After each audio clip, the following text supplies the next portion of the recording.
Friends, പുതിയൊരു വീഡിയോയിലേക്ക് എല്ലാവർക്കും സ്വാഗതം. ഞാൻ ആമസോണിൽ നിന്ന് കുറച്ച് ടോയ്സിൻ്റെ പപ്പിക്ക് വേണ്ടി വാങ്ങി. 5 മാസത്തിൽ താഴെ പ്രായമുള്ള പപ്പികൾക്ക് കൊടുക്കാൻ പറ്റിയ ഒരു ടോയ്സാണിത്. 5 എണ്ണമാണ്. 245 രൂപയായിരുന്നു ഇതിൻ്റെ വില എല്ലാം കൂടെ വന്നത്. വളരെ നല്ല ക്വാളിറ്റി പ്രോഡക്റ്റാണ്. അതേപോലെ അഴുക്കൊക്കെ പറ്റി കഴിഞ്ഞാൽ നമുക്കിത് വാഷ് ചെയ്ത് യൂസ് ചെയ്യാവുന്നതാണ്. പപ്പിക്ക് കൊടുത്തപ്പോൾ പപ്പിയും വളരെ ഇൻട്രസ്റ്റഡ് ആയിട്ട് അത് കളിക്കുന്നുണ്ട്.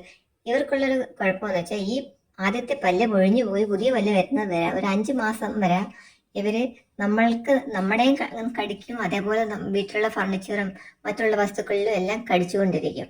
അപ്പോൾ ആ പ്രോബ്ലം ഒഴിവാക്കാൻ ഇതേപോലുള്ള ടോയ്സ് വാങ്ങിക്കൊടുത്തു കഴിഞ്ഞാൽ അവർ അതിനകത്ത് ഇൻട്രസ്റ്റഡ് ആയി അത് കളിച്ചുകൊണ്ടിരുന്നോളും. അപ്പോൾ നിങ്ങൾക്ക് ഇതേപോലെ ചെറിയ പപ്പീസൊക്കെ വീട്ടിൽ വളർത്തുന്നുണ്ടെങ്കിൽ ഇതൊരു ടിപ്പാവും. നിങ്ങൾ ഇതേപോലെ ഒരു ടോയ് വാങ്ങിക്കൊടുക്കുക, അല്ലെങ്കിൽ DIY ആയിട്ട് ഇതേപോലെ ത്രെഡ് വെച്ച് ടോയ്സ് ഉണ്ടാക്കി കൊടുത്താലും മതി. ഇങ്ങനെയുള്ള ഈ കടി എന്ന് പറയുന്ന പ്രോഗ്രാം അവരങ്ങ് അവസാനിപ്പിക്കും. ഇതിവിടെ ഞങ്ങളുടെ വീട്ടിൽ ഉള്ള പപ്പിക്ക് ഇവനിപ്പോൾ 1 മാസം കഴിഞ്ഞിട്ടുണ്ട്. അപ്പോൾ അവന് വാങ്ങിയ ടോയ്സാണിത്. അപ്പോൾ പുതിയൊരു വീഡിയോ വീണ്ടും കാണാം. Bye friends.